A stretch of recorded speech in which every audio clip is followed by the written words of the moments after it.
All right, so you've made the massive, exciting decision to start or grow your family. Congratulations. But now you're probably looking for concrete, actionable steps to actually make it happen, right? Well, that is exactly what we're going to cover in today's Explainer. We've put together a fantastic step-by-step roadmap to help you navigate this whole process, and it is grounded completely in medical science and expert advice. But first, let's just address the elephant in the room. Why doesn't pregnancy happen as easily as high school health class made it seem? Seriously, they basically taught us that a single encounter at literally any time would immediately result in a baby. But the reality for a lot of couples can actually be pretty frustrating when a positive test doesn't just happen instantly. The truth is, conception takes time. Biology is incredibly specific, so it's completely normal for it to take a few months or even longer. Take a deep breath. You are absolutely not alone here. To help demystify the mechanics of all this and calm those nerves, here's the roadmap we'll be covering today. First up, the biology of conception. Then, finding your fertile window. Third, we'll separate conception myths from facts. Fourth, preparing your body. And finally, when to seek help. Okay, let's dive right in with Section 1, the biology of conception, the moving targets of eggs and sperm. To really maximize your chances, we kind of have to look closely at these moving targets. Every single month, complex hormonal changes cause an immature egg to grow and be released. And here's a number that totally surprises a lot of people: 24. Once that mature egg is released from the ovary, which, is ovulation, it travels down the fallopian tube. But get this, it is only viable for about 24 hours, just one single day. That is an incredibly short window of time for fertilization to actually happen. Now contrast that with the sperm. While the egg only survives for about a day, sperm are basically marathon runners. They can survive in the female reproductive tract for up to 5 days. Because of this wild biological contrast, the ultimate goal isn't necessarily to perfectly time things for the exact moment of ovulation. Nope, the real strategy is to have sperm already waiting in the fallopian tubes before the egg is even released. Section 2. Finding your fertile window.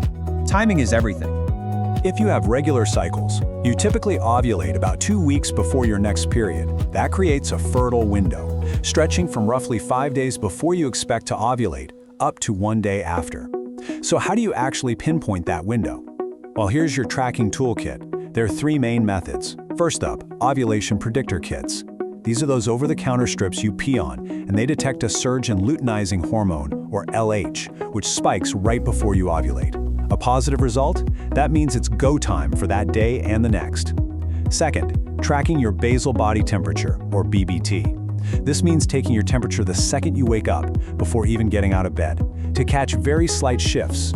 And third, monitoring your cervical mucus. As estrogen rises, this mucus changes into a thin, super slippery texture, kind of like raw egg whites. When you see that, the window is open. So the crucial point is, I actually need to give you a big warning about that second method, the basal body temperature. A rise in BBT indicates ovulation has already occurred. Remember that insanely short 24-hour egg lifespan? Yeah, by the time you actually detect a temperature rise for 3 consecutive mornings, your viable window for that month is likely already slammed shut. Plus, minor things like a poor night's sleep or a tiny cold can mess with your temperature, so BBT really isn't the most reliable method for timing things in advance. Moving right along to Section 3, conception myths and facts, separating science from fiction.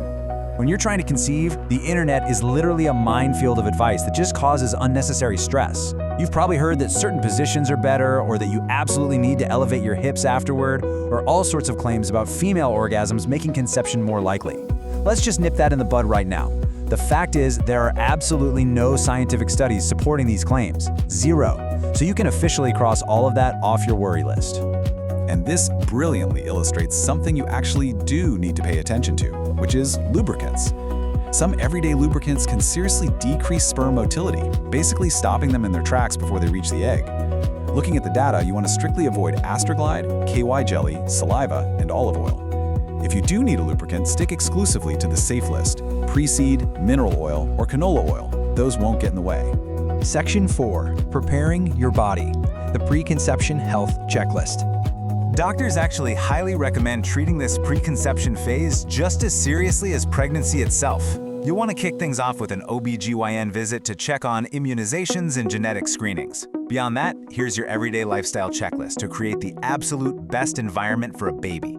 Focus on maintaining a moderate weight, fueling up on nutritious foods, think lots of fruits, veggies, and lean proteins, and getting regular exercise. And, no surprise here, it's totally crucial to cut way back on alcohol and quit smoking completely. There are also two very specific numbers you need to keep in mind straight from the CDC and the American College of Obstetricians and Gynecologists. First, caffeine. You need to limit it to less than 200 milligrams a day. To put that into perspective, that's roughly 1 to 2 cups of coffee, depending on how strong you brew it. Second, and I cannot stress this enough, add folic acid. Start taking a prenatal vitamin with at least 400 micrograms of folic acid every single day the minute you decide to start trying. It is absolutely vital for reducing the risk of certain birth defects. Finally, Section 5, when to seek help. Timelines for medical guidance. One of the biggest anxieties couples face is just not knowing how long they should try naturally before calling in a professional. Well, the medical guidelines take the guesswork out of this, and they're based primarily on age. If you're under 35, the standard recommendation is to try actively for 1 full year before getting a doctor's evaluation. But if you're over 35, that timeline gets cut in half. You should seek an evaluation after just 6 months of trying. This just ensures that if there are any roadblocks, you get expert help as quickly as possible. Now, there are a few really important exceptions where you should completely skip that waiting period and see a fertility specialist right away. If you have a history of multiple miscarriages, any known genetic or medical conditions, or a history of endometriosis or PCOS, which, can mess with your uterus and ovulation. Also, if the birthing partner is over age 40, or if you already know there are sperm issues with your partner. In any of these scenarios, early medical evaluation is absolutely the way to go. Before we wrap up, I really want to leave you with this empathetic reminder. Not being able to conceive immediately does not mean that it'll never happen for you. Try to keep up the baby-making fun, be adventurous, and stay relaxed. That is just so vital.